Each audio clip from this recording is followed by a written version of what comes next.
Goa Organics వారి skin care, hair care, wellness products కోసం AP, తెలంగాణలో డిస్ట్రిబ్యూటర్లు కావాలన్న వివరాలకు స్క్రీన్ పైన ఉన్న నెంబర్కి కాల్ చేయండి. వేసవి కాలంలో మీకిష్టమైన పండ్లు ఏంటి అని ఎవరిని అడిగినా అందులో మొదటగా వచ్చే పేరు పుచ్చ. ఎండలు మండుతున్న వేళ ప్రతి ఒక్కరూ చల్లదనం కోసం ఏదో ఒక చల్లని పదార్థం తినడమో తాగడమో చేస్తూ ఉంటారు. ఎక్కువ నీటి శాతం ఉన్న పండ్లను తినేందుకు చాలా వరకు ఇష్టపడుతూ ఉంటారు కూడా. ఎక్కువ నీటి శాతం ఉండేది పుచ్చకాయల్లోనే. పుచ్చకాయ తినడమో జ్యూస్ చేసుకొని తాగడమో చేస్తూ ఉంటారు.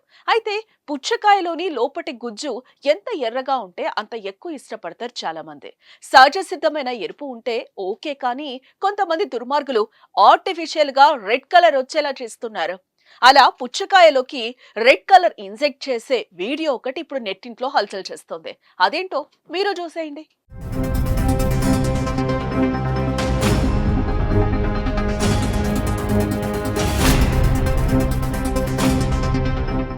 అక్కడ ఓ యువకుడు ఏదో కెమికల్లో నీళ్లు కలుపుతున్నాడు.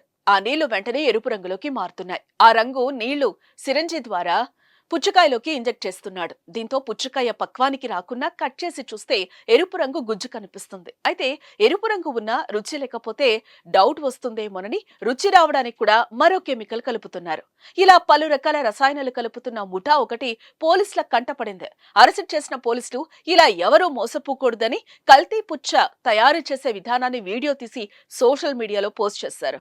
అయితే ఆ వీడియో కాస్త ఇప్పుడు వైరల్ అయింది. ఇది చూసిన నెటిజన్లు రకరకాల కామెంట్లతో హోరెత్తిస్తున్నారు. కావేవి కల్తీకి అనర్హమని ఒకరంటే, తెల్లనివన్నీ పాలు కావు, ఎర్రనివన్నీ పుచ్చ కావు అని పెడుతున్నారు. అన్ని కల్తీ అవుతుంటే ఎలారా సామి బతికేది అని మరో నెటిజన్ కామెంట్ చేశాడు. మరి మీ కామెంట్ ఏంటో మీరు కూడా పోస్ట్ చేయండి.